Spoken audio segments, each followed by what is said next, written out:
Hello, hello, hello. Welcome, welcome, welcome for our special show today as we celebrate our veterans today. I got my flag out. I feel like Don King on the Rocky movie or whatnot. I'm excited to celebrate our veterans. Before we go any further, we thank God for our veterans for the sacrifice that they've been able to do during time to allow for us to be able to have the freedoms that we have, the freedoms to complain, the freedoms to congratulate. But at the end of the day, it's still freedom. So we thank God for all those who will serve today. We have a host of people that will be able to come on that we'll be able to highlight that have actually been about that life, so to speak, and they have served our country.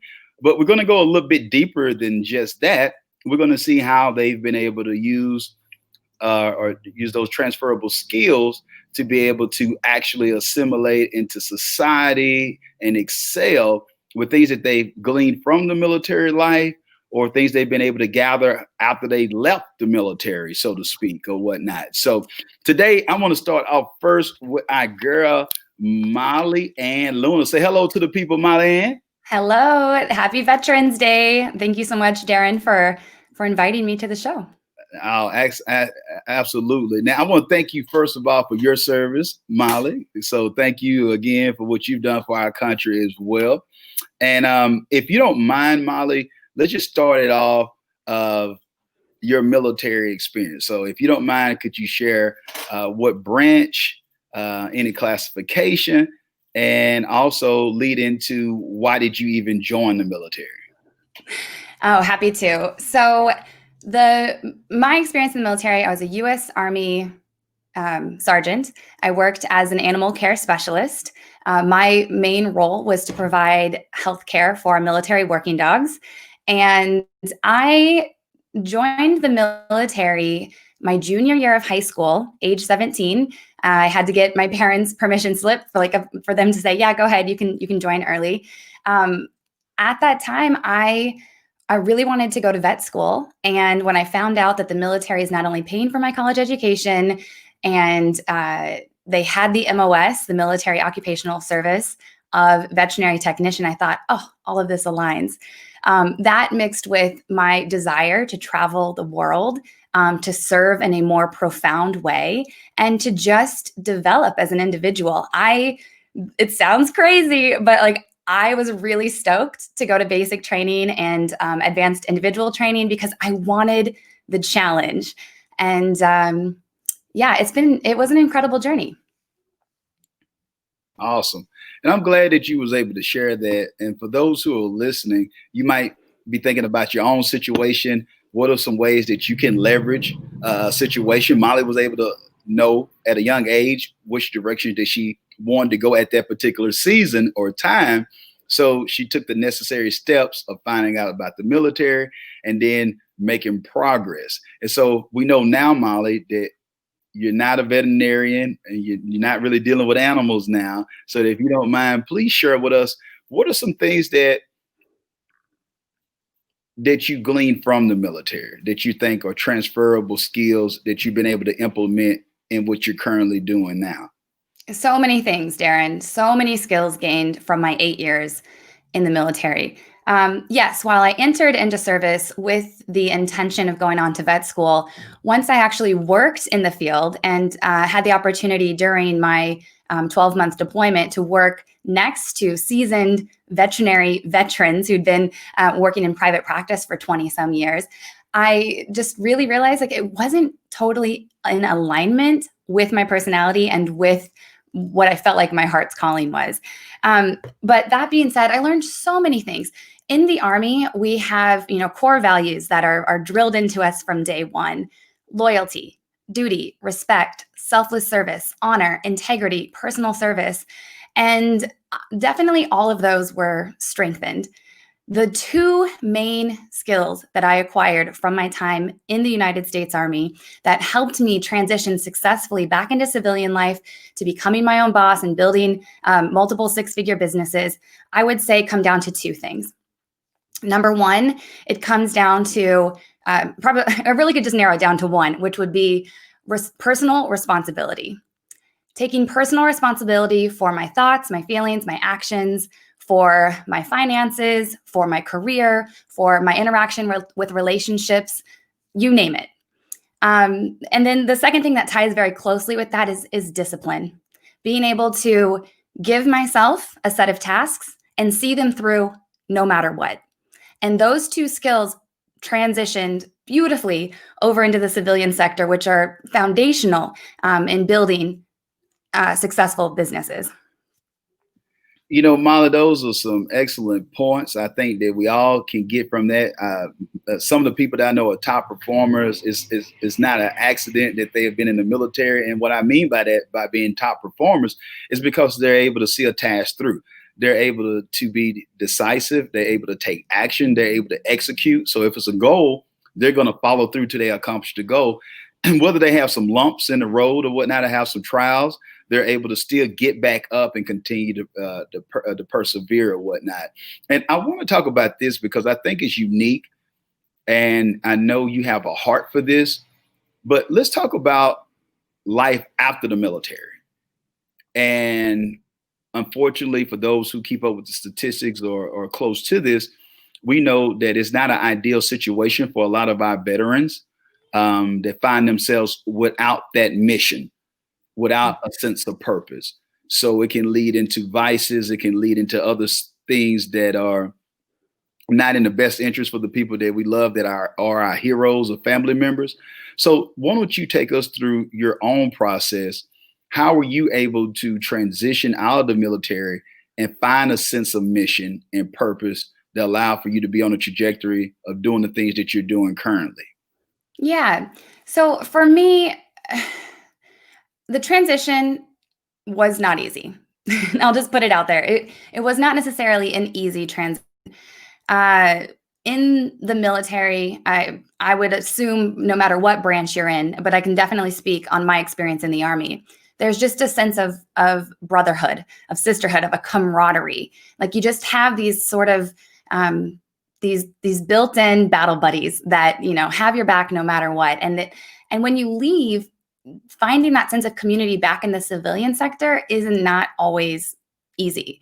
The other challenge that I had too was that I just don't think that there is enough mental health support for our veterans who transition, or even those that are active duty. Whether or not, I'm just going to say, I did deploy. However, I was deployed to Qatar, which is kind of a running joke in my household. I kind of got like the jackpot of all deployments compared to my husband, who served 12 years, went to Afghanistan, Iraq multiple times. But that's not to say that it didn't come without its traumas. And so those two things were challenging, right? But what do I want to share about this? The thing about the transition was that first year, I was kind of in this mindset of like, who's going to point me in the right direction? Like, what's my next mission? What's my next vision? Because in the military, it's all kind of passed down to you from the upper chain of command. But now you're out on your own, and ultimately, it comes to that personal responsibility of having to go inward and to really ask yourself some tough questions about, what is it that you stand for? What type of contribution do you want to make in the world? And you have to really do a little bit of the inward digging to reestablish your own personal vision and mission. And so for me, and I'll speak on my husband's behalf, U.S. Army veteran, Staff Sergeant, 12 years of service. Together, we went through that transition together. So it was nice to have him, but it was a tough couple first years. So what we have done was we did all of this inner exploration, all of this work to really figure out how do you reestablish that vision and mission for yourself and go about creating your next career. And through all of our trial and error, we actually were able to we were able to bring it down into what we call our legacy leader SOP, our standard operating procedures. And we've turned it into a course because it was so so crazy there for a while for us. And we're like, there's got to be a better way. And so to help our fellow brothers and sisters in arms with that transition, we decided to put together a curriculum for them so that it's much easier to know what questions to ask yourself to really identify your life's next mission. Molly, I love talking to you, girl. It's like Campbell's soup. It's good. I'm telling you, I love the content that you're sharing with those who are listening. And so, if you know someone out there, or if you got a family member, or if you're a veteran and you're being a part of this particular program, reach out to Molly, reach out to their team or whatnot to be able to benefit from the services that they offer. This isn't someone who's just telling you something that they've heard. This is someone who's actually lived through it. And so you want to hear from the source about how you can accomplish this as well for your own life. Or if you're listening to this and you're thinking to yourself, I don't know where to start. It might be someone who's an athlete or whatnot, and then you find yourself not playing college ball anymore. You need to transition. There's some parallels there where it's a loss of purpose or a sense of I have no mission, or I don't have the camaraderie about being in a team anymore. So make sure that you connect with Molly. And Molly, if you don't mind, is it any way that you can share information, how they can get access to the course, how they can connect with you, whether it's on your website, social media? Please share any of those details. Yeah. So I think a great place to start is to visit my website. It's mollyannluna.com. Our course, it's the Legacy Leaders SOP is what it is. And you can find it at legacyleaders.academy. But if you ever have any questions, just want to reach out, you can reach me. I love getting your emails, and I will give you a direct response. You can reach me at mollyann@mollyanluna.com. Awesome. Awesome. Now, Molly, I got the information up so our people can see it. So they will be able to see the broadcast, mollyanluna.com. Make sure that y'all connect there as well with Molly. Now, Molly, we're not through yet, but I do want to hear a little bit more. What was one of your most memorable events or something that happened in the military that you still might get a laugh at today, that was a positive of your experience of serving? Okay, what was an event that I'd get a laugh at today that was still a positive experience of my time in service? Ooh, that's a tough question, Darren. Let Oh, me yeah. think You don't have here. to throw your little curveball, girl. I can't let you get out too easy. I had to put you on the hot seat.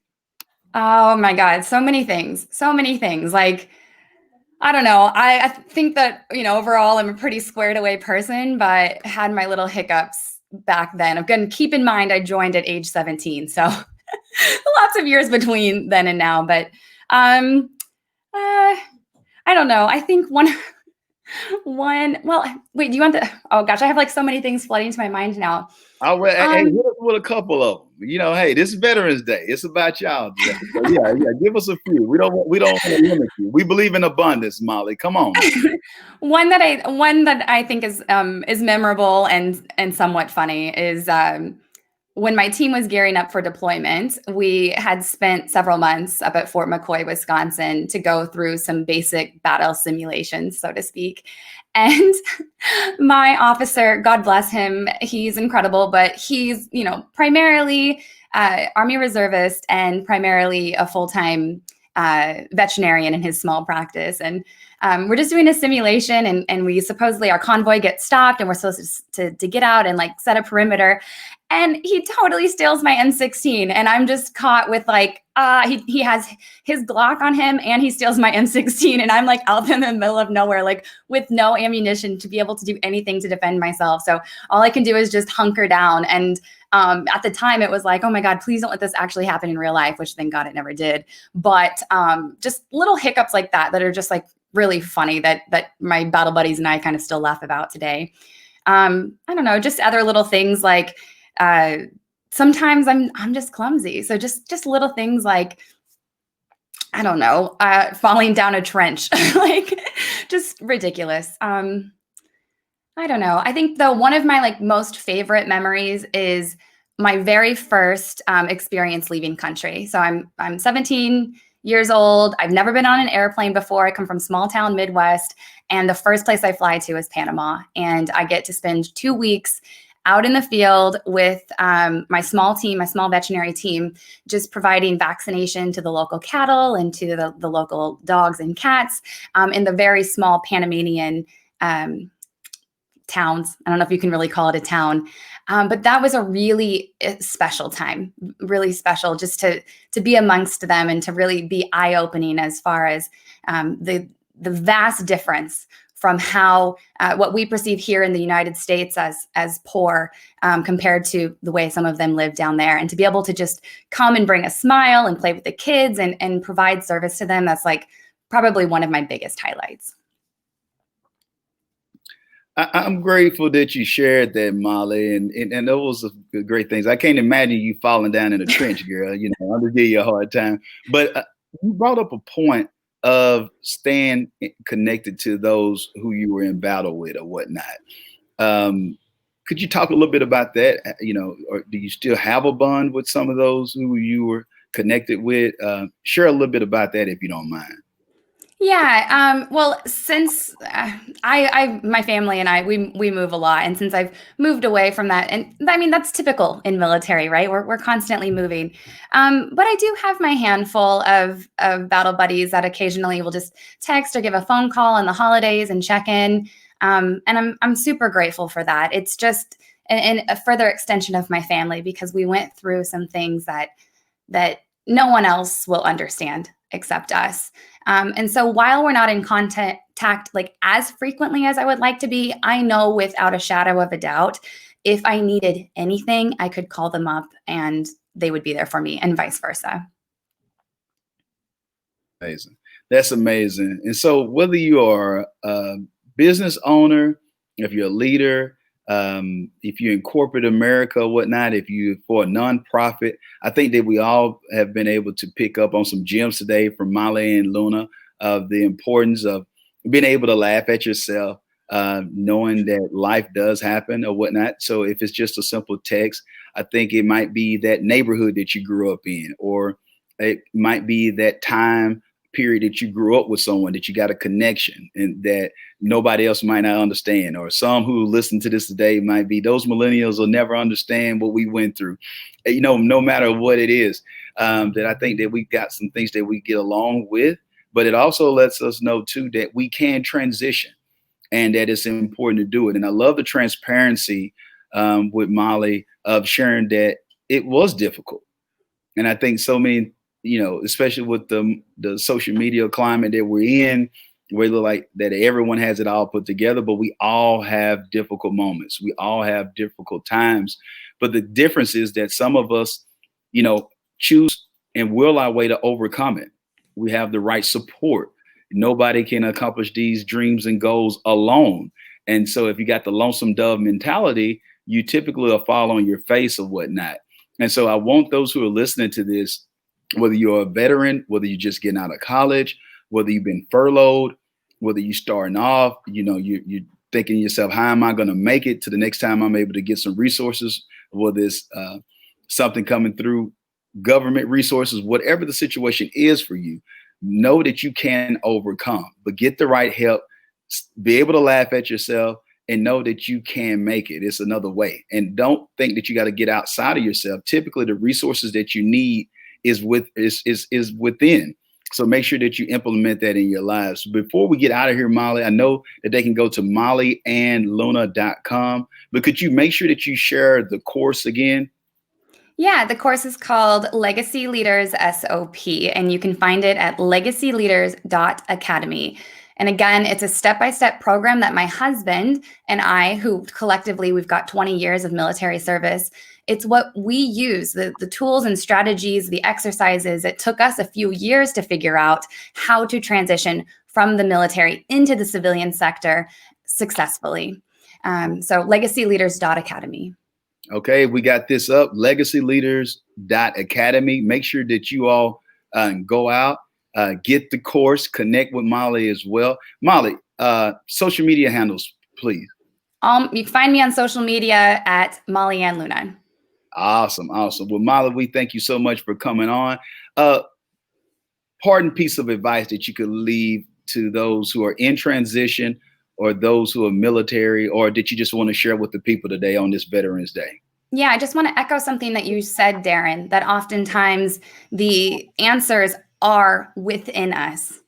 The answers are within us. So despite the fact that sometimes it's not as easy to find the resources you need when you're transitioning on various accounts, know that the true the true wealth comes from within. So don't be afraid to just ask yourself some more profound questions, and know that your time and experience in the military, even if you don't think it directly correlates into, let's say, a job in the civilian sector, your skills that you learned are invaluable. And I want you to focus on those and leverage those to create that new vision and mission for your life. Wow. Y'all heard it here first from my girl, the legacy leader herself, Miss Molly Ann Luna. Thank you, Molly, for coming on this special edition as we celebrate our veterans today. We thank God for you and continue to lead and continue to create a legacy. We thank you for coming on. It was my pleasure, Darren. Thank you so much for having me. Anytime. Be blessed, Molly. Awesome. What a great time that we're having today. I appreciate all of you all who are tuning in for this particular episode. We're just getting started today. We had Molly and Luna on. Also, we're going to move forward with the show about a young man by the name of Keith Goolsby. I'm getting ready to bring him on. Excited to have him on. Mr. Goolsby is not only has he served, but he's a hero of mine already, and I've just been able to know him for a short time. And the reason being is, it's like you'll see it when he gets on. The man is in great shape, incredible shape, sharp. You know, he's ready to go. If you've seen the flyer, you've seen how dapper he was in the flyer. I like to say he's a black James Bond. You know, he got it going on. But I'm glad to be able to have him come on. So I'm going to bring on Mr. Keith Goolsby. Mr. Goolsby, thank you for coming on, sir. Good morning. How you doing? Thanks for having me. Yes, sir. Good morning to you. I'm glad to have you on. You're taking time out your schedule. But if you don't mind, I shared a little bit about you, Mr. Goolsby. But could you share with the people the branch that you served in, and why did you join the military? Well, first, as the Black James Bond, I first started out in no. I'll have to think about that one for a while. I joined in the United States Navy. I spent 30 years, and let me tell you what an experience it was. You know, it was totally just awesome. It was. You know, some people have said to me, they say, it's the best thing you could have done. I won't say it's the best thing I could have done. I'm going to say it's the best thing that I did do, because there's options out there. But, as a young man coming up from where I came, I just didn't know all the options that existed. And so can I give you a story about why I joined the Navy? Yes, please. So I found myself working in a place that it was really hard work. Manual labor, capital M, okay? And I was swinging a sledgehammer. I'll just leave it at that at a manufacturing plant. And I quit at lunchtime on the first day. And I walked up to the foreman and said, "You don't owe me anything. You already paid me." Because what they paid me was here. And what I got here was, I can't do this for 40 years because, back in that day, everybody had 40-year careers, et cetera, right? So the next day I went to the recruiting office. I went to the Air Force. And they said, we can take you in 3 months. I said, that ain't good enough. And I went to the Navy. They said, we're taking him out. Okay, I'm in. So I didn't know anything there. I all I knew, here's one of my points that I like to give people. If you don't know what you want to do or what you're going to do, just know what you won't do. Know what you can't stand for. Know what you're not going to do. And I was not going to do that for 40 years or anything even close to that. And now, to those people who chose to do that, good on you. But it didn't fit me. Okay, so that's what got me in the Navy, So anyway, that's why I chose to join. Awesome, and I thank you for sharing that information. And I don't want to move too fast on that, because that's definitely something that we can weigh in on, of the importance of knowing what you don't want. And so you don't have to know what you want, actually, as it's getting started. You got to know what you don't want. And so with that being said, for those who are listening in, I know we got veterans who are tuned in today as well, but I want to speak to those who are entrepreneurial, those who are business owners out there. You got to think the same way. In this 2020 situation is not an ideal situation. I don't want to take it lightly, but some of us, we feel like that we're in battle, whether those are battles of things that we're dealing with our families, with our children. I know some parents out there who's doing some homeschooling right now that they didn't think that their 2020, they didn't have that on their vision board of their goals to be teaching their kids in their own homes. Some of the educators out there who they're, trying to see how do we, maneuver through the minutia of online and also trying to make sure that we keep our proper health for our families while we're at school. So I just want us to realize this, know what you don't want, and also let's set goals and allow for us to be prepared. That could be having a better immune system, being healthier. That could be, I know what I don't want. If I was around in 08 and 09, I saw something similar. I didn't know about this virus thing that was going to come up. But at the same time, I know moving forward, I'm going to do some things that's going to prepare me and my family, whether it's mental, whether it's physical, whether it's financial or spiritual. Whatever it is for you, I think that we can learn from what Mr. Gooseby shared with us. Now, with that being said, Mr. Gooseby, if you don't mind, share with us what were some things that you picked up on in the military that you feel like that was transferable? Because I know you'll probably talk about it a little bit later, but you've been able to retire getting ready to be 2 times, if I'm not badly mistaken. So I know it's some things that stuck with you or some things you picked up on during this journey. And I would like to hear if you could share some of that wisdom with those who are listening in. So let me first start by saying your last guest, Molly Ann. By the way, look, don't ever put me behind her again, okay? She's awesome. But something she said about what's already in you. So one of the things I learned when I joined the Navy is, I had people say to me, I come home from on leave, early in my career, and they said, "Man, the Navy really made you into something," And I realized, it didn't make me into anything. It gave me opportunity to learn what was already in me. And sometimes we don't expose ourselves to the opportunities, and we're not challenged. And it exposed me to opportunities. It gave me challenges, and I was able to meet those challenges. And so one of the transferable skills, things that I learned, was that my ability to grasp things that I really knew nothing about in the beginning, but it's because I have the ability to learn. So I didn't have any marketable skills at the time, but just the ability to learn was good. So let me just go fast forward with that. So even after 30 years in the Navy, okay, I know that everybody's going to laugh. Okay, go on and get it out. I spent 30 years in the Navy and couldn't swim a lick. Okay, so, but at age 60, I walked into a pool one day and just said, I'm going to learn. And a couple months later, I was swimming, and now it's my favorite sport. But let me tell you how those tie together. They tie together because at some point you got to realize that you have the ability to learn. And like Molly said, it's in you, and you got to take the step, and you got to step into it. So transferable skills. Transferable skills dealing with people. I found myself in some positions where I had to deal with people. I wouldn't even be here talking to you right now if it wasn't for people building me up and telling me, hey, Keith, you need to be a mentor. You need to be a coach. You need to be this. You need to be that. Because I didn't see it in me, but they saw it in me, and I had to learn to believe people. I had to learn to believe what they were saying about me, and instead of me just pushing it away, going, "Nah, you got the wrong guy. I can't do that."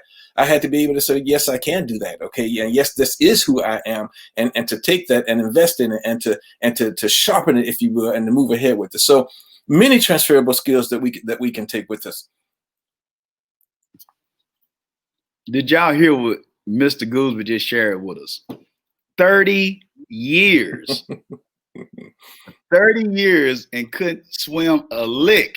If for those who don't understand that means that he couldn't swim at all. I'm giving y'all a little ebonics on here today or whatnot. We're gonna have to help y'all or whatnot, give you a little dictionary. But with that being said, what are we running from, right? What are we running from right now? It's some of you who are buying into that. You can't teach an old dog a new trick. Mm-hmm. You're buying into that. You got to have a paradigm shift to realize why not me? If you haven't learned about investing, why not you to learn about investing now?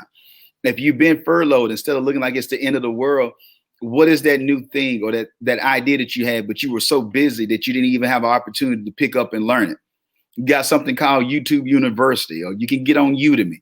You can pick up a new book. If you don't have money for the book, you can find a way to get in the local library or find somebody who's giving away things or whatnot, where you can pick up a book or reach out to someone on social media for free, or they got free courses of things that you can be able to get an ebook. Whatever that situation is for you, it's time for us to start realizing that we can learn.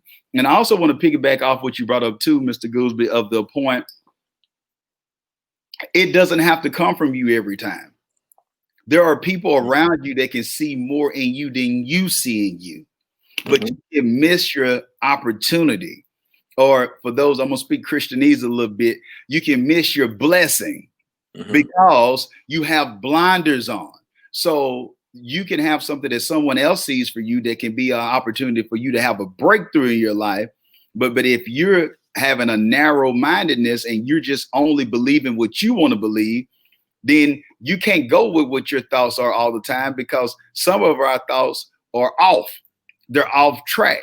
So you can't go with your gut because your gut might be wrong. You got to have a self check and have people around you who can tell you something that's positive in your life. So when I look at the company that we've been able to start, Mr. Goolsby, I'm just piggybacking off what you shared.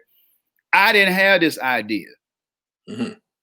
It was somebody else that had that idea and was sharing with me. And I was just really not like, oh man, anyway, I got other things that I need to do. That's not what I'm here to do. I'm here to do this right here, do something else. But they saw it and I was able to walk. So it wasn't with me with a 10-year business plan that it was going to look like this and all these. No, it was me listening to somebody else that was around me that was able to open up the door for me to actually walk into my destiny. So for those who are listening to this interview today or hearing this special edition that we're doing for the Veterans Day, what Mr. Goolsby is sharing with us, where are the opportunities that surround you that you felt that since you haven't done it before, that there's no sense of you trying? It could be going to get that GED. It could be just picking up on a trade because school is not your thing. It might be the same thing with the sledgehammer. We're not knocking the people with the sledgehammer, but it wasn't Mr. Goolsby's thing. So it might be the same for you. What are some areas that you just haven't explored that you're forfeiting the opportunities? I heard a man say this, and I want to share this with you, Mr. Goolsby, as we move forward. And I want those who will listen. One of my favorite quotes is that a man shared, most people acquiesce to known hells, forfeiting unknown heavens. That's deep. I like that. I like that.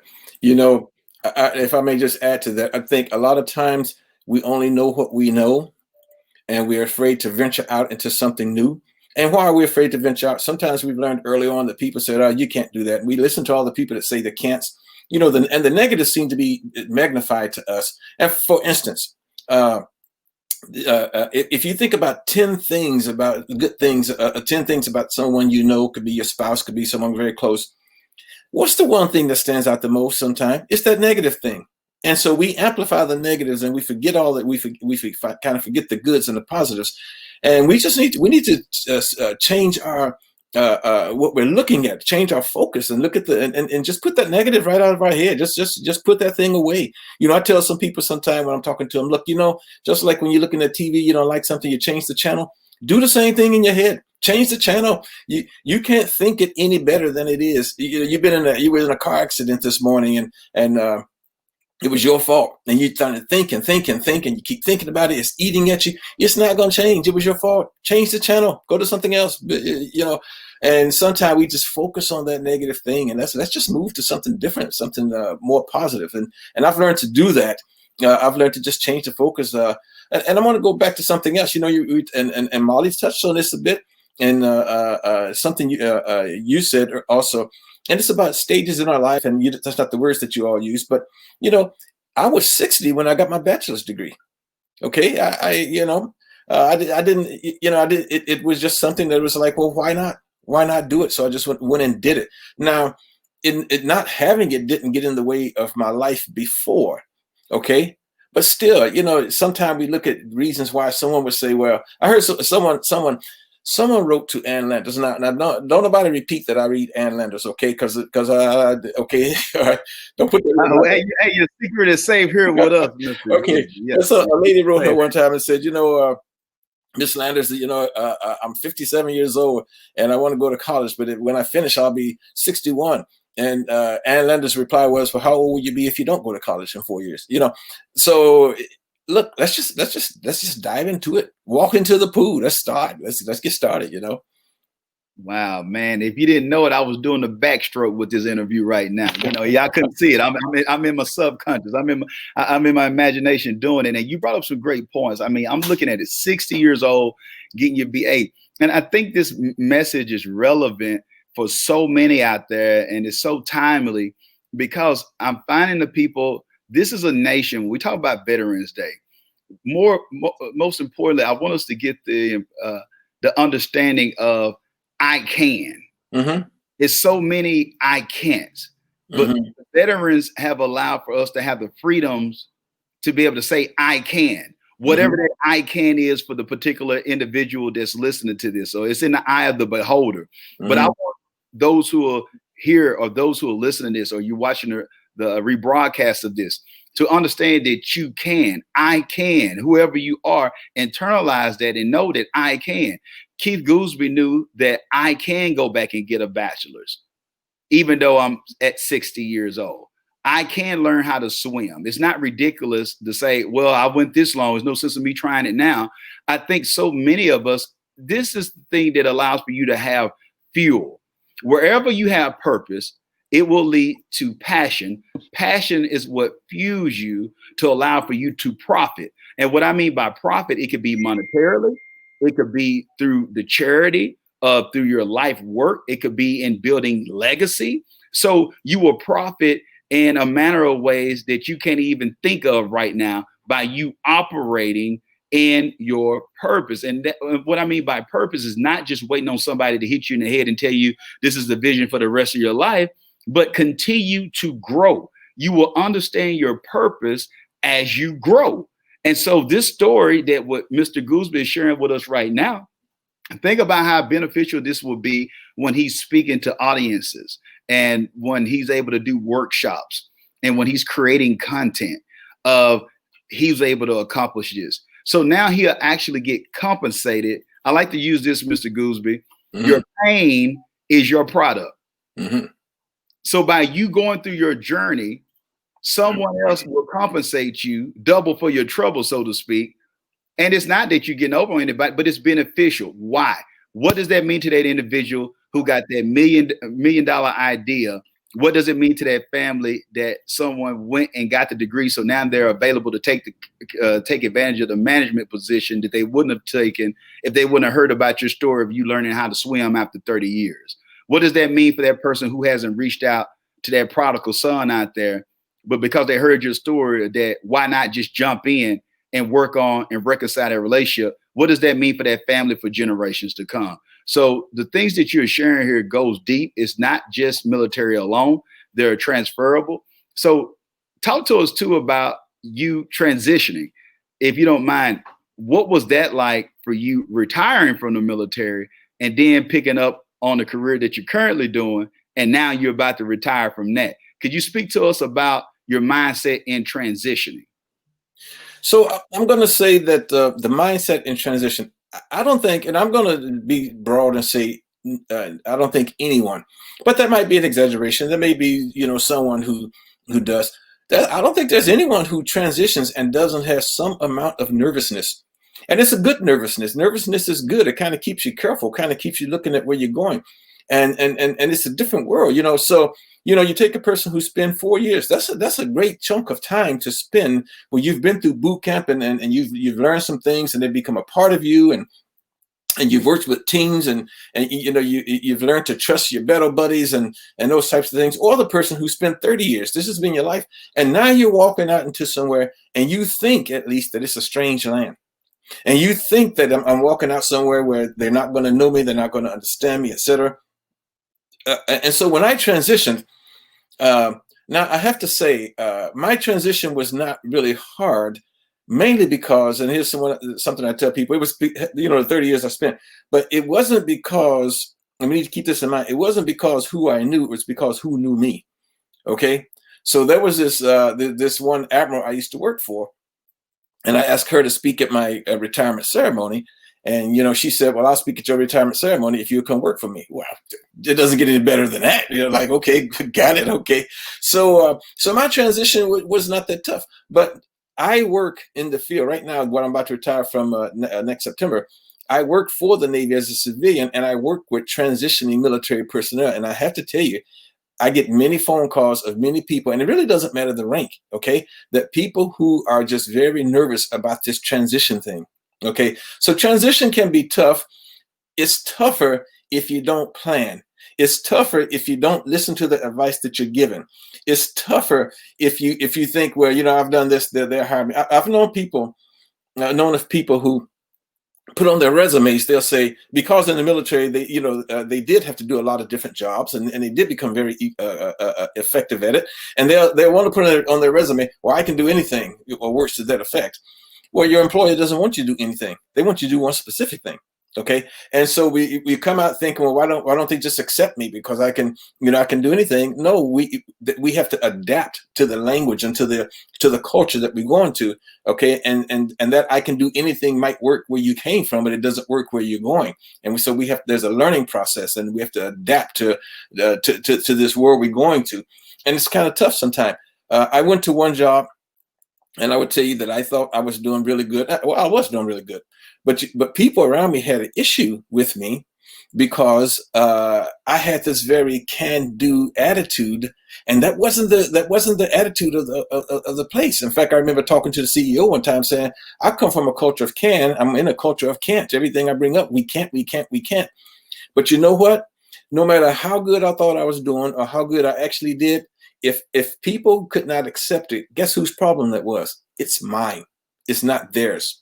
And so I have to learn to, whether I have to ramp myself up or kind of step down my approach, whatever it is, I have to learn to adapt to where I'm going. And people need to learn that before they get out. We have plenty of classes today. I work with the transition program for the Navy. It's improved vastly.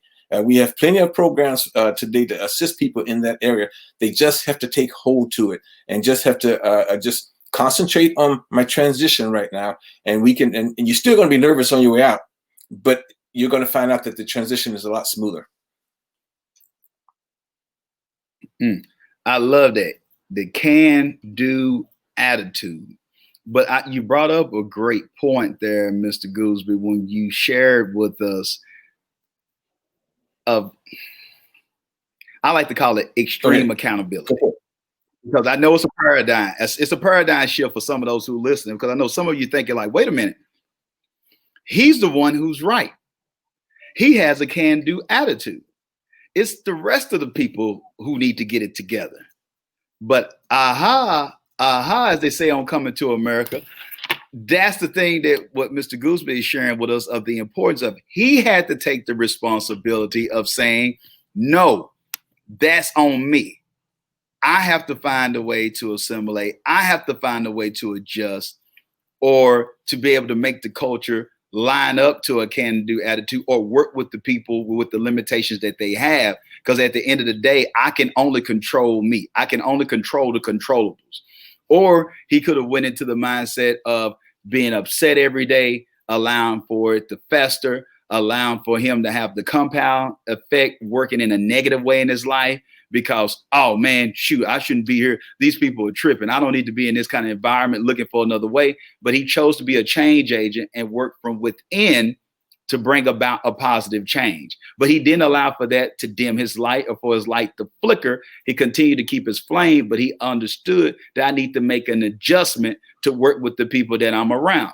So if you're an entrepreneur out there and you are expecting your family, because you got a degree and you want everybody to understand your journey as being an entrepreneur, but they come from a working background, that's not their fault. You have to make the necessary change. If you're looking at going into to the military or whatnot, and others don't understand, you might not have a family that's receptive to a military, but you think it's a great opportunity for you because you know you will be able to travel, or you feel like you want to give back to your country. You have to do what's best for you. If it's those in the spiritual realm or whatnot, arena, and you know that you feel like that you need to have a connection with the higher calling or whatnot, you can't wait on everybody else to catch up like Hines and Hunts. You have to do what's best for you in your life, and you make that adjustment. For those who are parents or those who are in marriage or in relationships right now with a significant other, you have to lead the way. You can't get mad. Oh, he left his boots over here, or oh, she left her brush over here. You control what you can control, and then you will start seeing the changes within the people, but you're able to love them where they are. Now, Mr. Goolsby, I know that you're getting ready to retire again. Could you share with our audience some of the things that you're moving into now in this next season in your life? Yes. So I'll be retiring again in next September, and now I'm going on to Act 3. Act 3 is I'm going to be doing life coaching. Life coaching is something that's very necessary, very needed today. Probably now more than ever. There's so many things that people just don't pick up along the way, and my target audience are the people who have taken some necessary steps. Now, my audience is broad. I'll take on just about anyone. But my target are those people they've taken some necessary steps. They've gotten in the market, or they've gotten, to a certain point in life, but they just can't figure out how to untangle it. I give you this example. You've had this small, nice, fine gold chain that you have, and you stuck it, you put it in a drawer, and when you put it there, you laid it nice and neat. When you took it out, there's a knot in the thing. You go, well, how did that get there? Our life is like that sometimes. I go to the gym and I have my headphones on and I take them off and I roll them up neatly and I put them away. Next time I pull them out, I'm spending 10 minutes just untangling these things. I go, how did that get there? Our lives are like this sometimes. How did I get so tangled? And so I'm going to move into an area where I can help people untangle, give them pointers. I can't untangle your life. I can give you pointers about how you can untangle your life, how you can line things up, and how you, as Molly said earlier, can recognize the things that are in you, and how you can act on these things and use these as stepping stones for you to get ahead in life, and so you're able to move ahead. And one of the things I want to do is in the coaching, Darren, is I want people to understand that when you get ahead, don't give Keith Goolsby the credit. You did it, not me. I want to supply you with tools, okay? Because we're going to part ways one day, and don't be looking at me to assist you. You have to capture it in here, and that's what I want to do with people. And I want to tell you also, Darren, it's a passion of mine. It's who I am. It's what I do. It's what people have told me that I do.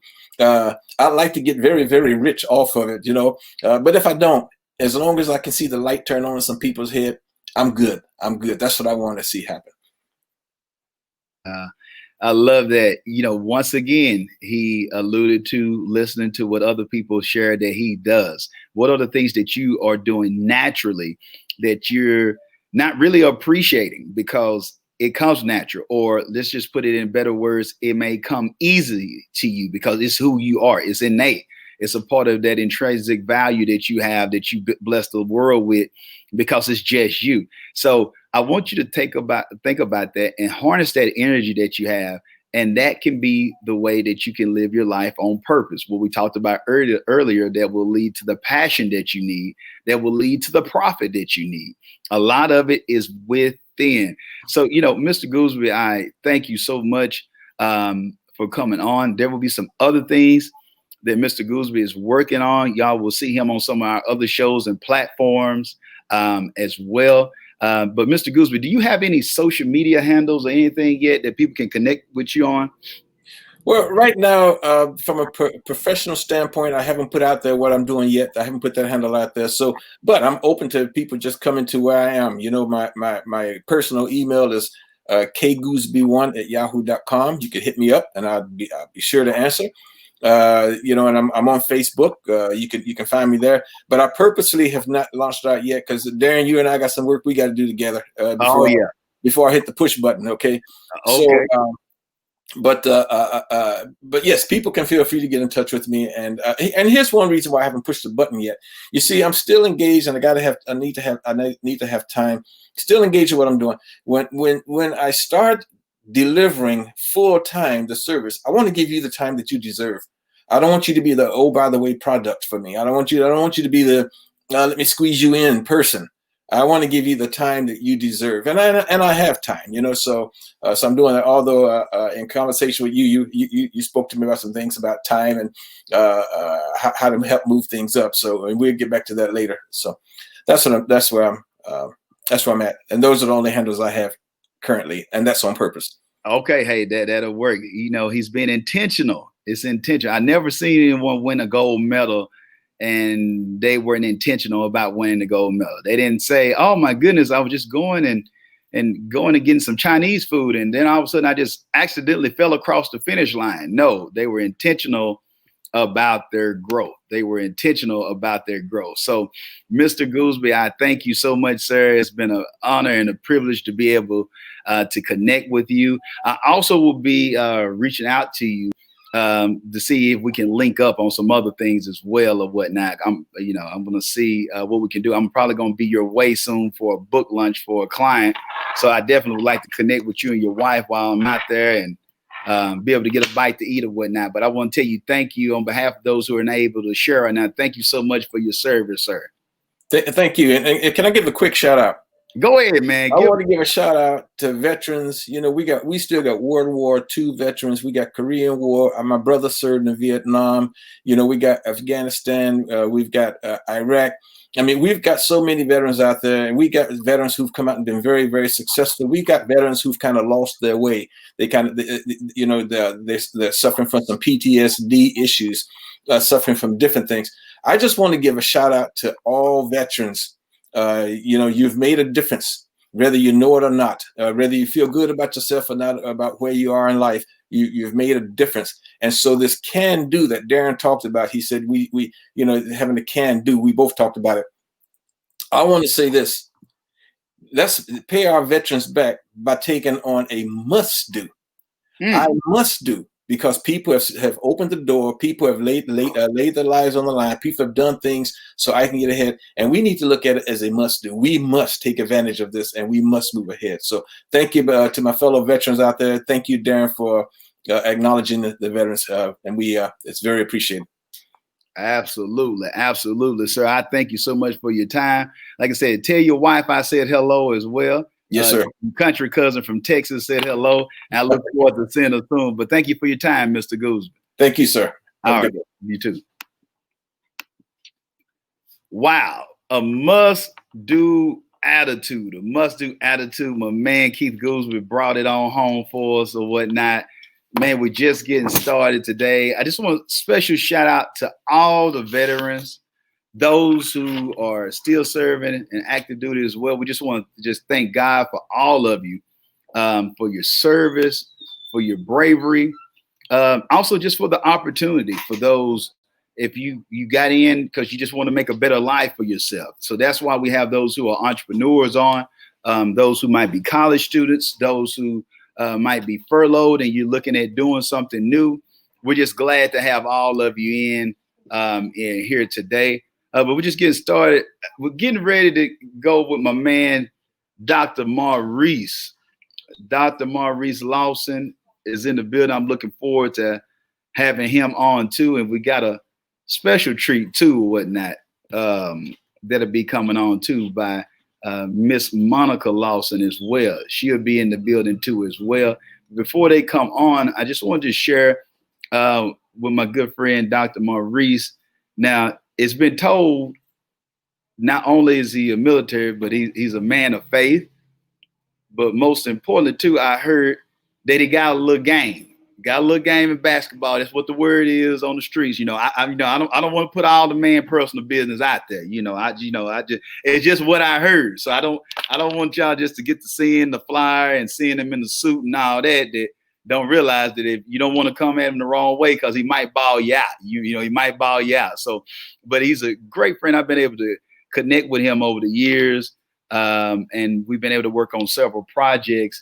But we hit it off instantly of being a kindred spirit. But most importantly, I respect him what he is as a man of faith, but also as a husband. Been able to glean from it who he is, a father. And more importantly, some people can tell you some things, but it's another thing when you see someone walking things out. So I have so much respect for him by seeing him being a man of character. And one, it's not easy. I like to say, you know, as the great philosopher and former heavyweight champion Mike Tyson said, everybody got a plan until you get punched in the mouth. And so when you get punched in the mouth, we're able to see who you really are. And when you got to make tough decisions. So, but like I said, I'm not going to just keep going. I'm going to be able to have him come on right now. If he's ready, I'm going to go ahead. Dr. Maurice, if you're ready, give me a thumbs up. I'm going to bring you on. All right. All right. I got the dream team coming on. Hello, good people. How y'all doing? Good morning. Good afternoon, I should say. Oh, yeah. What's happening? I'm doing good. I'm doing good. I'm doing good. Now, before we get to Dr. Maurice, now we got to talk to the history maker. Now we got to talk to the history maker. You know, Dr. Maurice, I don't want you to take it. No problem, brother.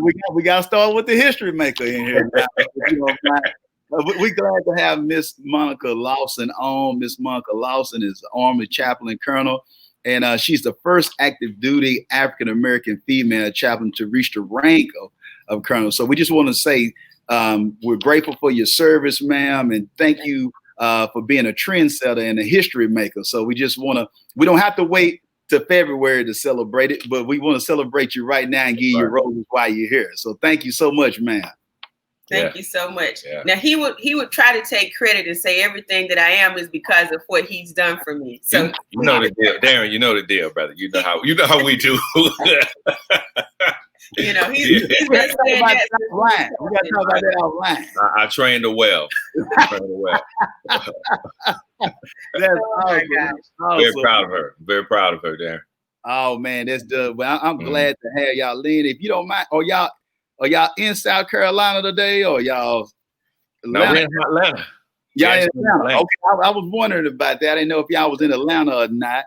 But if you don't mind, we'll start with you, Miss Monica, and if you don't mind, could you? I know I shared a little bit about it, but could you take us back a little bit, because some see the success and some of the things that you've been able to accomplish, but at the same time, this has been a journey. They see your glory, but they don't know your story. So if you don't mind, could you take us back to why you joined the military, and you know, and what are some of the things that you've been able to glean and learn with your stint and your career in the military? Well, I was attending Spelman College. I was going into my junior year, and I had a scholarship at the time. But the second semester of my sophomore year, I lost focus of what I was doing. And so because I did not maintain the GPA that I needed to maintain the scholarship, I knew I needed to find money to go to college. And to get into Spelman College is an honor all by itself. So I was determined that the fact that I had been accepted and admitted into the college and was enrolled, I was not going to, pass up that opportunity.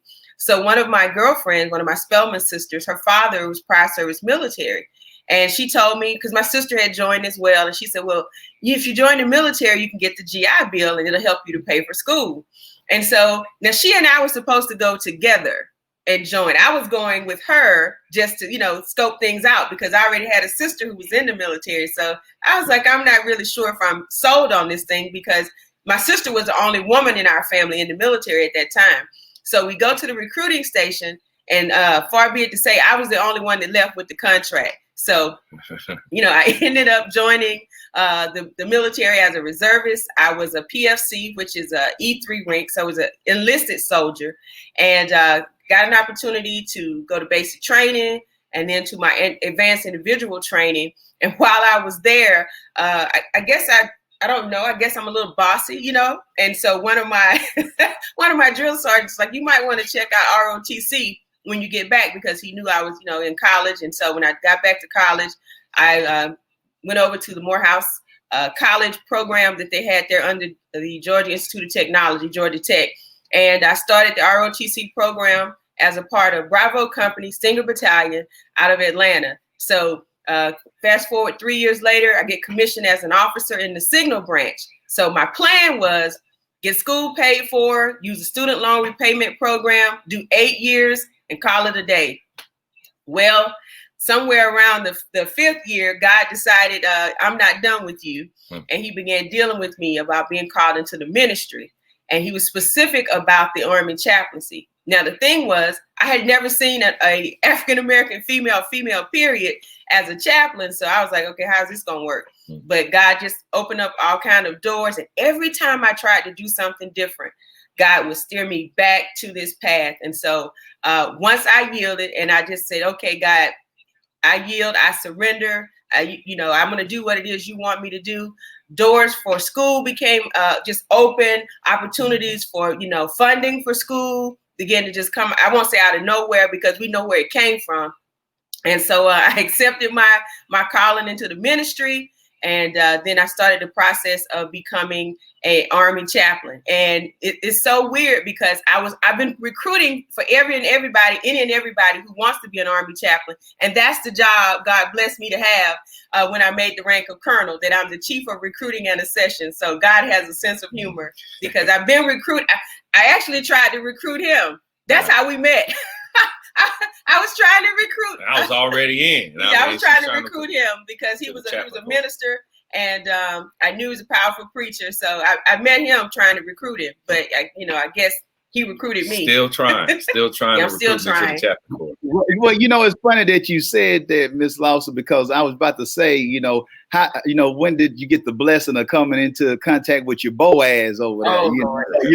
I don't shout me down while I'm preaching good. I'm going somewhere with this thing. So, but at the same time, y'all met through that particular time right there. Then we met, and then it was some months later because we met. He came and talked to me as a potential prospect for chaplaincy, and it was like way later that I saw him again, and we became friends. And it was maybe a year and a half later, we started dating. So this whole process, he's a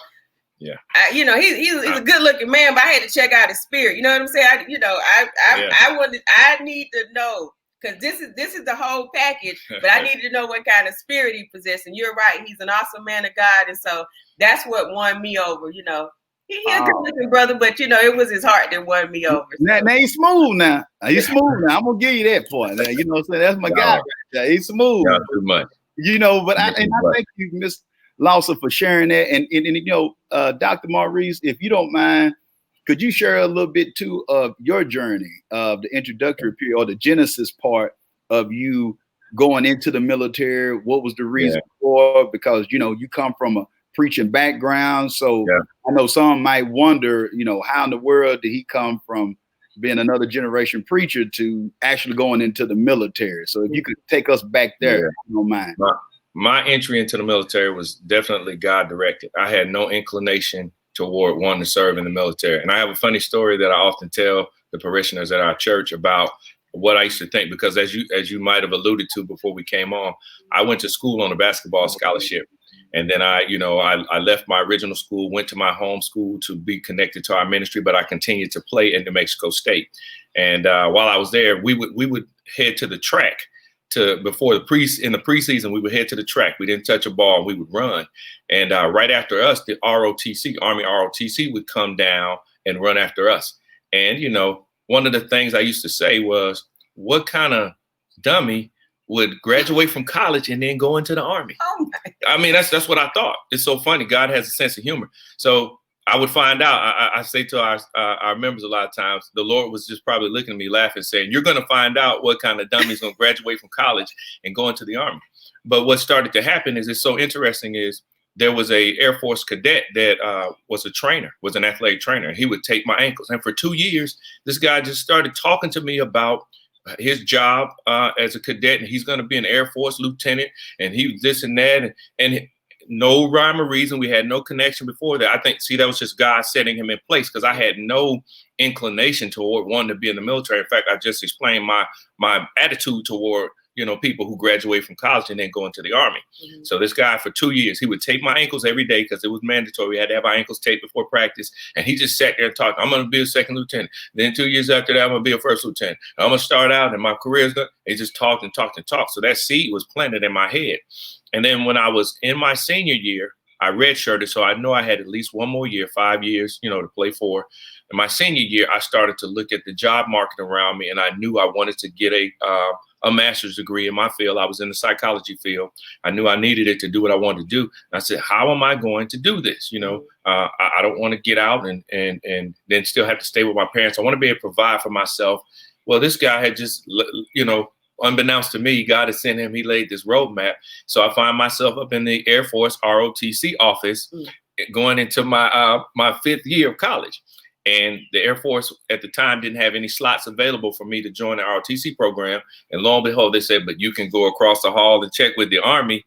They probably had to. And I said, oh, no, if I got to join, I'd rather join the Air Force, but I walked across the hall. They said, hey, we have as many slots as you want. And so reluctant and all, but having goals in mind, wanting to finish school, wanted to be, if I was going to have a family within the next couple of years, I wanted to be able to provide for them. Sometimes, Darren, my philosophy is sometimes you got to do what you don't want to do to get where you want to go.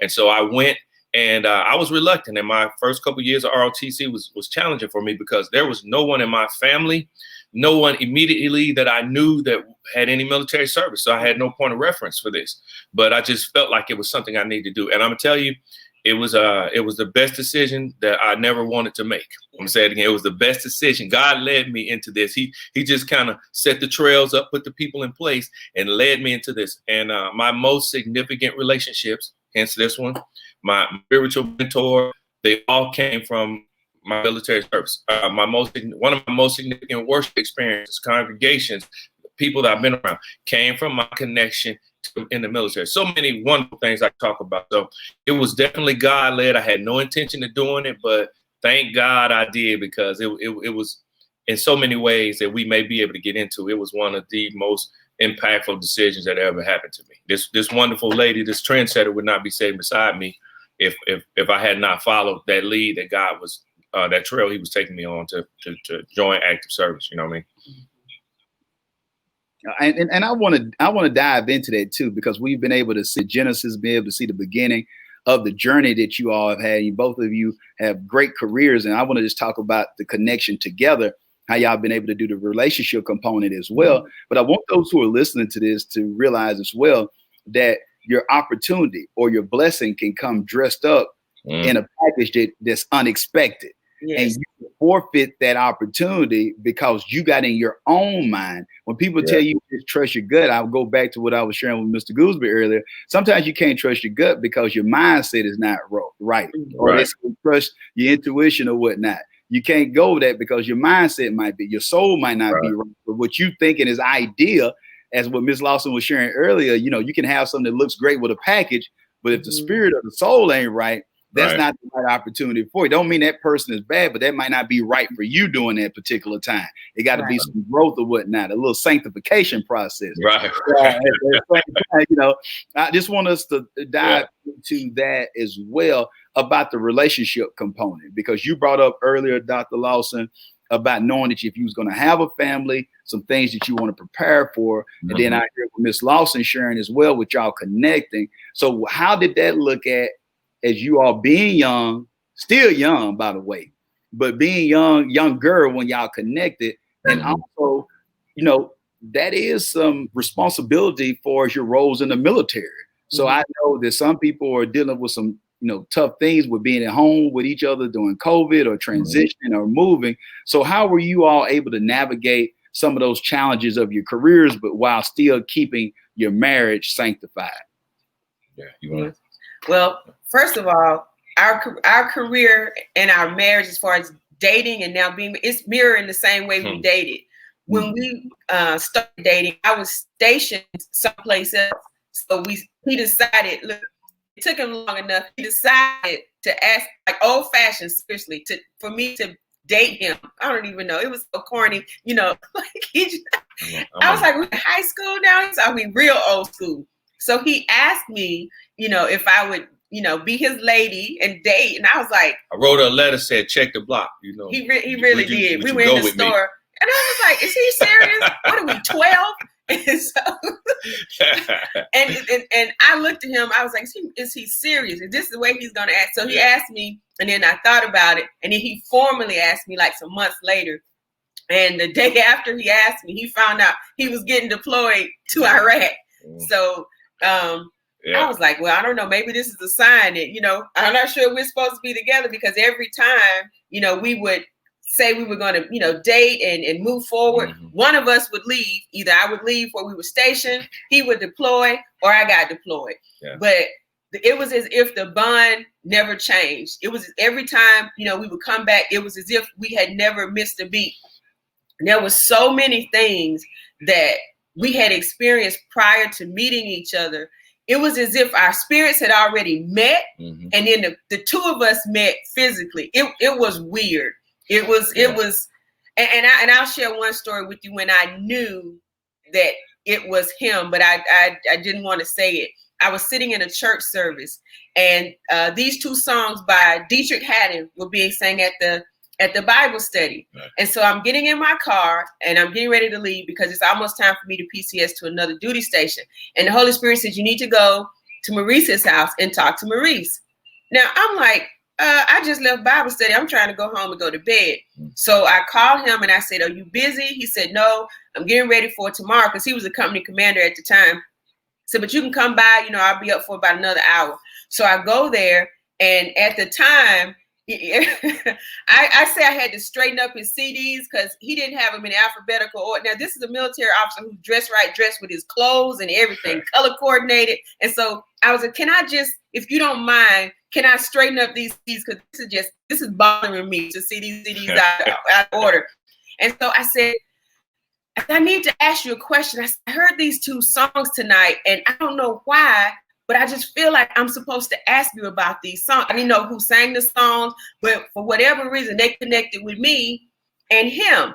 And he looked at me and he said, "That's Dietrich Haddon.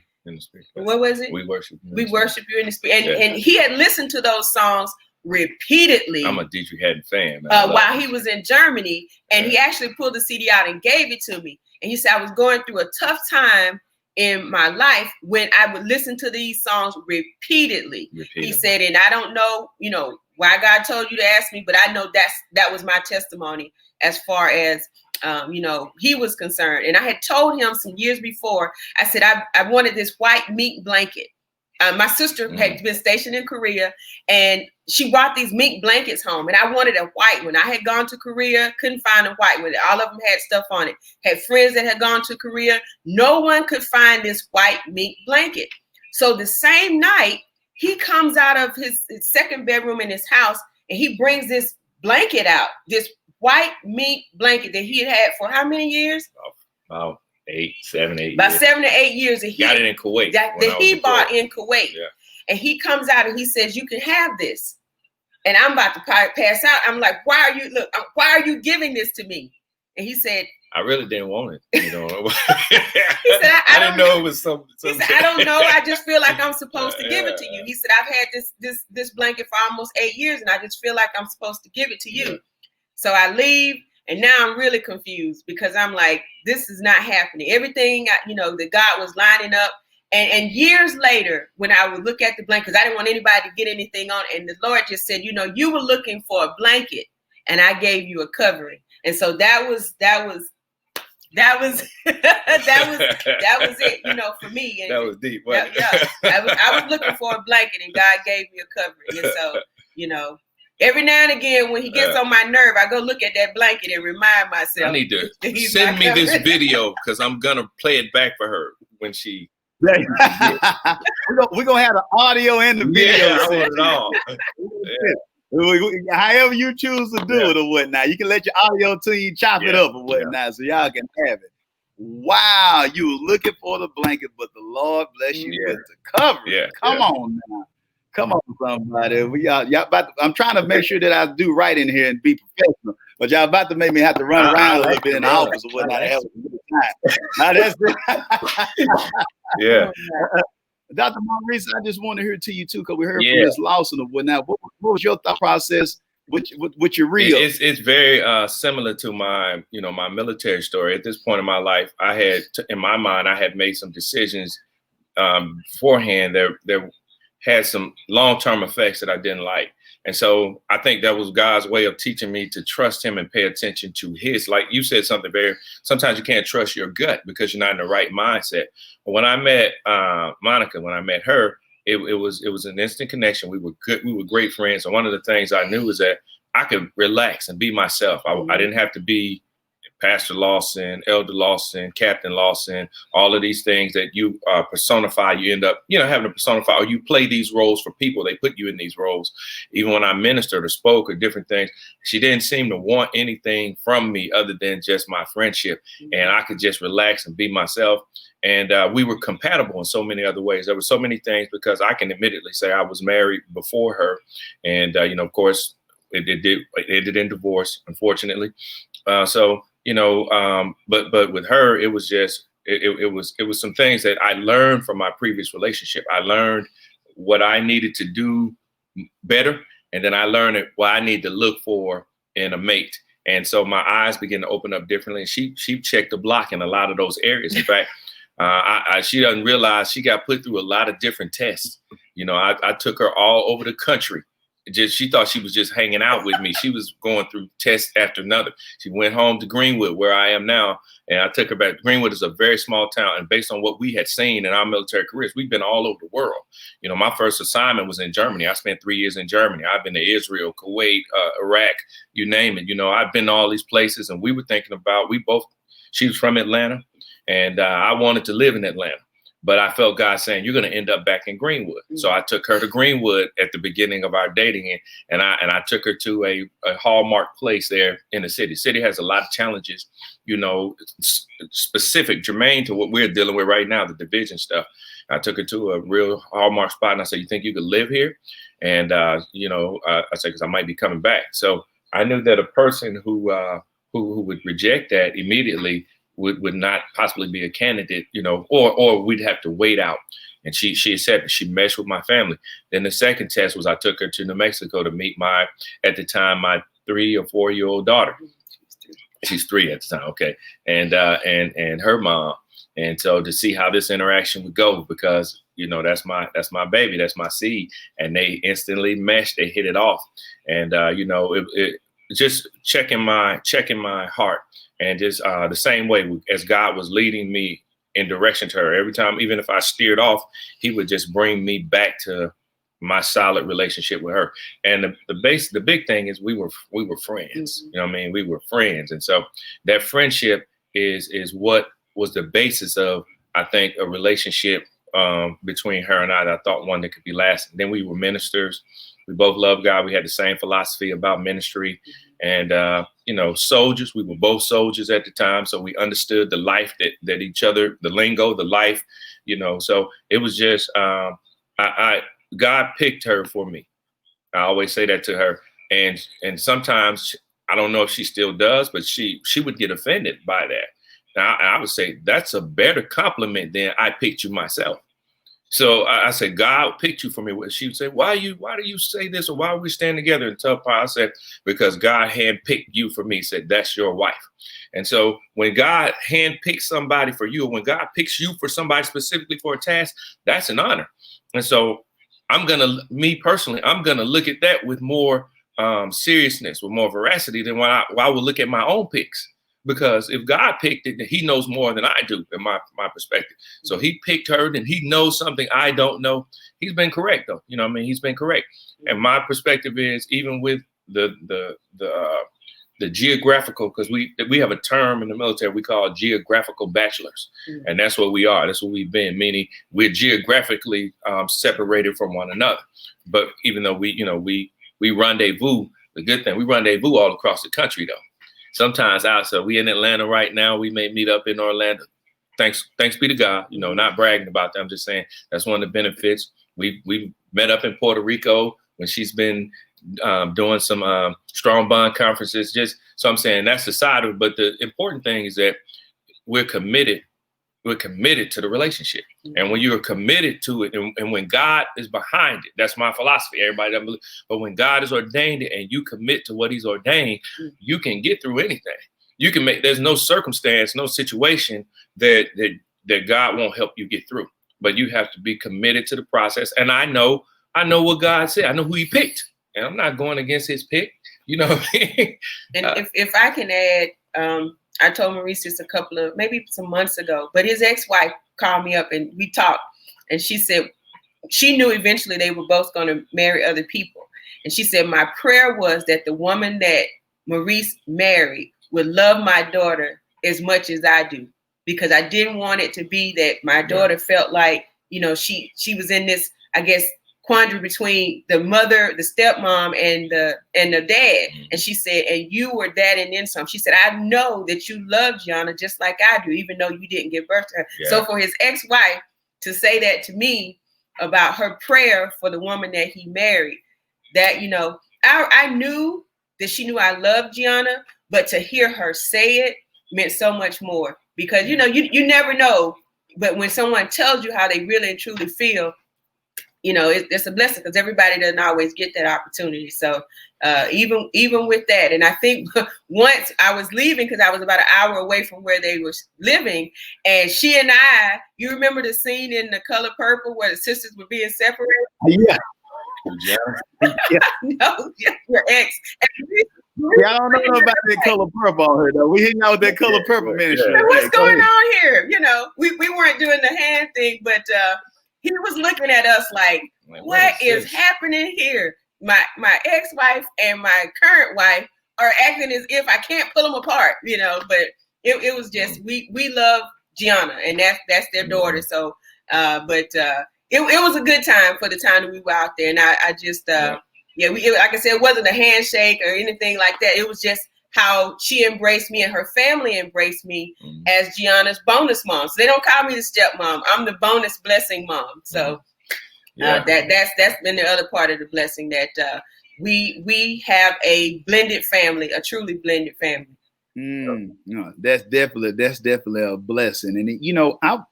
And I know that they've been able to see some of the accomplishments, and we want to share that. But if you could y'all give some advice for those who are transitioning, because you all have both been through it. And I want to give some advice, whether it's to the veterans out there who haven't transitioned as smooth as we would like for them to transition. What are some things that y'all can speak to as some words of encouragement to some of the veterans, or maybe even just to those who find themselves in transition, whether they've been furloughed by the corporate or the organization that they work for, or some of those who are in churches who are transitioning? You got some pastors, you got some leaders out there who's never even had a social media account. Now they find that they got to stream or they got to do service outside. So could you speak to those who are in transitioning and having a tough time? Could you speak to them with some words of encouragement to help them through this trying time? Yeah. I mean, I'm a staunch believer in transition, and having a leadership background. Leadership, from my perspective, is all about changing.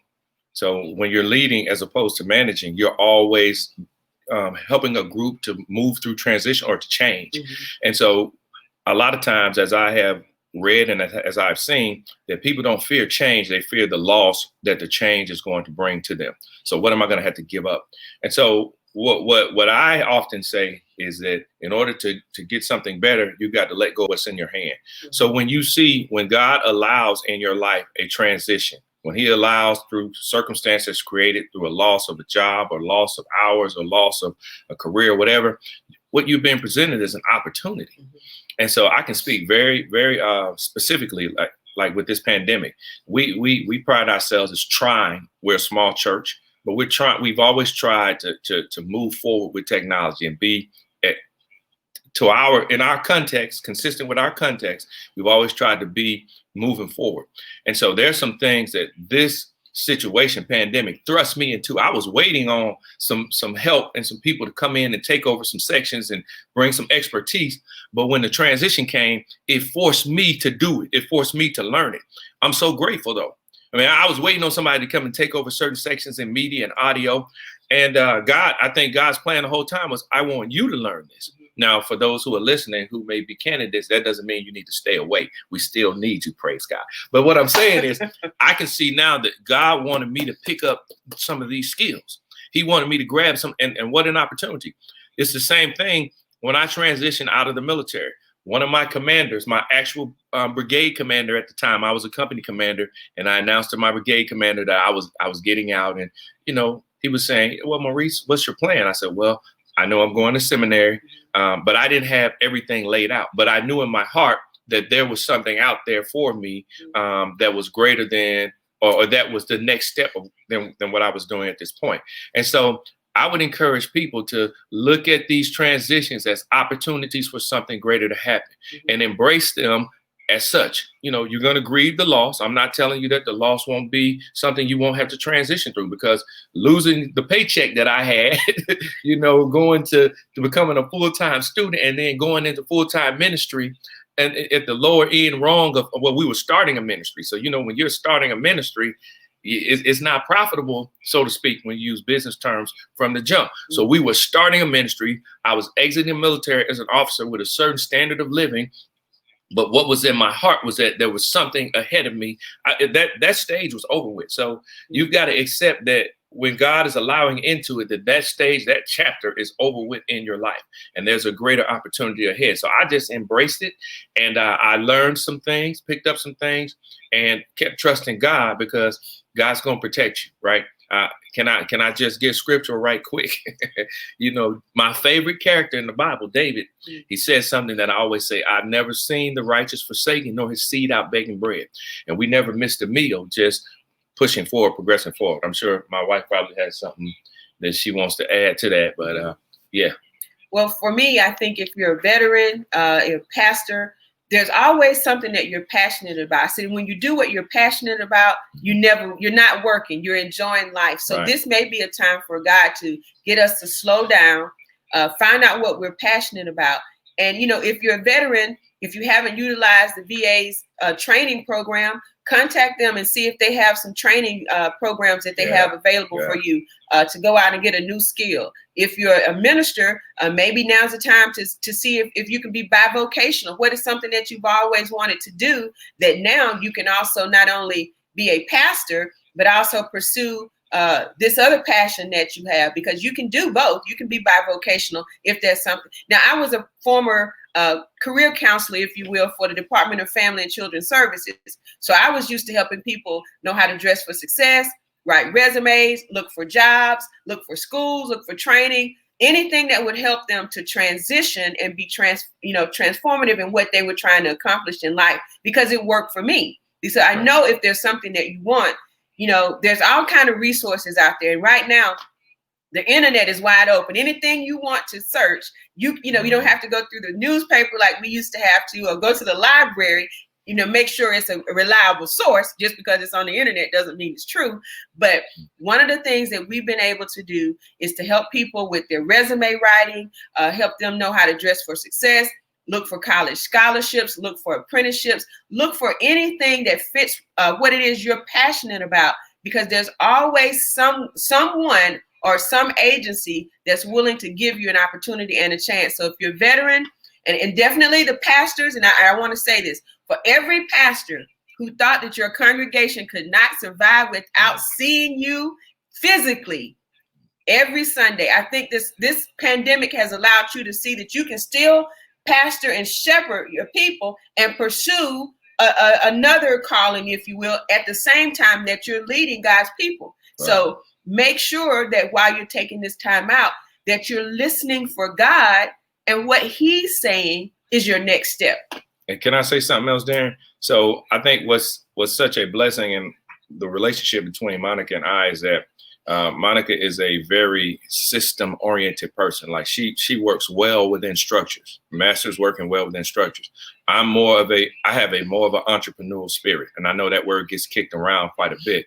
But she gave some very sound advice in terms, especially for veterans and for people who are transitioning, and for those looking to enter the workforce, right? But there are some people who may be leaving the military or transitioning from some other place, but you have an entrepreneurial itch on the inside of you.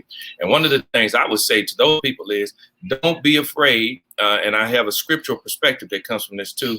And I believe it's one of the prophets that said, he said, don't despise small beginnings. Whatever it is that you are interested in pursuing in terms of an entrepreneurship or entrepreneurial endeavor, start out small. Like if there's an LLC that you want to start, go ahead and do the paperwork.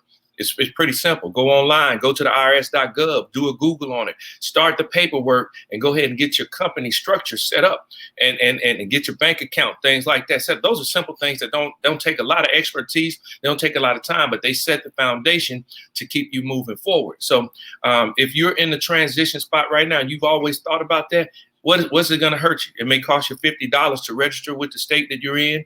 And then you don't know what when you lay that foundation, what it will attract, what people will come to you and say, hey, I've been thinking about so and so. You know what? I just started a LLC. I just started a nonprofit, so on and so forth. And that's how things kind of work for me as well. I wasn't ashamed to start slow. And then if I had to work, even with my 2 or 3 degrees, if I had to work and make $1,000 over here until I could support this dream, I did that, because you got to keep the big picture in mind. And entrepreneurs, we go through different non-traditional streams in order to get to the place where God gets us. And so now we have a lot of different, I won't say a lot, but we have a number of different entrepreneurial endeavors that weren't that way when I got out of the military, but we started with little things, little property things. And even with our nonprofit, I know my wife was thinking to myself, to herself, I'm not even talking about the church nonprofit, but I'm talking about, like for instance, this Maurice Lawson Ministries started just, what you doing with that little, this and that. But no, I wanted him to be a responsible and resourceful risk taker. Yeah. I don't mind you being a risk taker. Well, yeah. But you got to be responsible and resourceful. She's right. But I mean, entrepreneurs see differently than other people. Sure. They see things that other people don't see. And you need the support of others. If you got others who, like, it would have been difficult to do this without my wife and what she does. That's why I want you to save that part of the video. Don't save it. I had to cut that one out. Yeah, got to cut that one out. It's been difficult, but that's why God places teams together, whether it's a marital team or God will give you a partnership in some other way. But I'm just saying, it's so many opportunities, and sometimes it was a big step for me to step away, because I actually had. At the time I was deciding to get out, I made the list for promotion to major. And so this was from a corporate perspective. Moving to major is a step to major is middle management. It's senior leadership. In fact, you move from the company grade of officership to what they call field grade, which is moving towards senior leadership. And so that was right before me. And of course, the benefits go up, your pay go up, all of that stuff. But what was in my heart, what God was leading me in my heart, what was something greater than that. So there's some entrepreneurs that feel that way. Now, for instance, my wife, for instance, and I'm saying this in a good way. This is how God matches people together. That prospect to her, like, hey, no, this is the direction God has taken me. But I'm saying we're presenting two sides of the coin.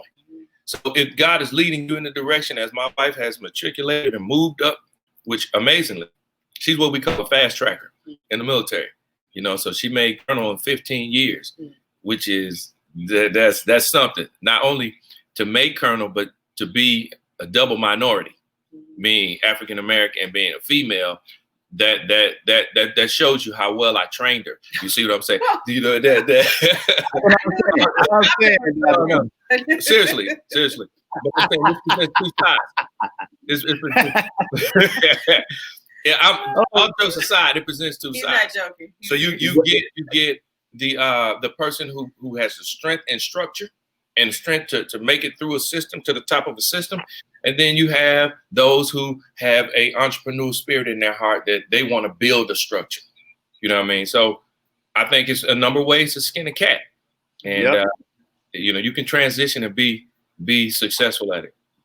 Oh, man. Well, I just want to thank y'all so much for coming on. This has been a wonderful episode. We're going to have to get y'all on just another part of the show, period, that we're doing or whatnot. But I just want to speak on all those who are tuned in. We want to thank you for your service. We want to thank you for your time. And also thank you for being transparent. Because I believe that I like to say, y'all kept it raw and uncut like USDA steaks. That y'all was able to do that. And I think that's really the type of information that's going to help people. Because yes, I can read the accolades, I can share all the titles, but when it resonates and you build rapport with someone when they like, wait, they've been through something too. Wait, they understand my situation too. I can get up. You can be like the prodigal. You can come to yourself and realize who you really are. You don't have to stay in the hog pen. So, you know, when you know who you are, whatnot. So I just want to thank you all so much for coming on. I got your website up, drmauricelawson.com, where they can connect with you. But I didn't know if it was anything, Miss Lawson, that you want me to share, or is that okay with me just leaving Dr. Maurice information up? Well, since he claims to be my, you know, my agent or whatever he claims to be, trainer, agent, you know, all manager, those things, manager, boss, you know, whatever. Anybody who wants supervisor, all of those things. Anybody who wants to get in contact with me, you can reach out to him, and then he'll get a hold of me. But I just want to thank everybody, especially all of our veterans. I want to thank those who serve now and those who served in the past. And definitely, I want to say to those persons in our churches who are, you know, going through a tough time, reach out to someone, get some type of a connection. If you're grieving, we actually we started a ministry, an online ministry for those who are grieving. My husband started this a couple of weeks ago. So get in contact with him, because we have a grief ministry that we're offering no charge at all. So for those who need to connect, because just because you're socially distant doesn't mean you can't spiritually connect with folks. So go to his website, or go to our church website to get more information about that counseling session. Can I say one other thing? Go ahead, Dr. Maurice. We recently started a broadcast called 3H, Help, Hope, and Healing. And the first one that we did, we have a trained counselor, a mental health professional that's in our church. He was on there, and every month we'll be doing something that's going to at least help with mental health. And like I said, she's in our church. She's a trained mental health professional. And so we're looking to bring these things to you. That's Maurice L. Lawson. That's all my social media platforms. So you can reach me, or you can reach my wife, Monica, just by reaching out. That's Facebook, Instagram, Twitter, Maurice L. Lawson. You can reach out to us, catch our broadcast there. We're going to be doing a number of different things there. So we're there to help. If we can help, we'd love to, you know. Okay, and I'm just making sure that I put that handle up. Yes. So on all the different platforms. Maurice L. Lawson. Definitely connect on there. Before I get out of here, I just got to make sure I read a couple of these comments. Yeah. My wife said, you've been holding out on us. You need to share your wife with us more, whatnot. Dr. said, wow, you're amazing. Dr. Charlotte said, Maurice, she makes you look good. All right. Dr. C, what's happening? You're right. So they showed some love on there. And then we had also Franklin Rowley said, thank you all so much for sharing and whatnot. And also Mr. Gooseby showed some love too as well in a private message. So I want to make sure that we acknowledge our good man, Mr. Keith Gooseby out in San Diego. But I want to thank y'all for coming on. But I want to thank those who tuned in. We want to just say happy Veterans Day for all the veterans out there. Thank you so much for all your service. No matter what differences we have, we all bleed the red, white, and blue. So we all on the same team here and whatnot. And we know that we wouldn't be the country that we are without God's help. Doesn't mean that you don't have issues within the family. We all know that. But how can two walk together unless they agree? So I think having everyone on the day is right in alignment with what God wants us to do at this time. We many members, but one body. One body. And that's it. Now I'm about to close it out. You know, I'll just give y'all a hard time. But we thank y'all for coming on. But until next time, y'all be blessed and be great. Thank you so much. Yes, sir. Take care. Right, thanks, Darren. Thanks.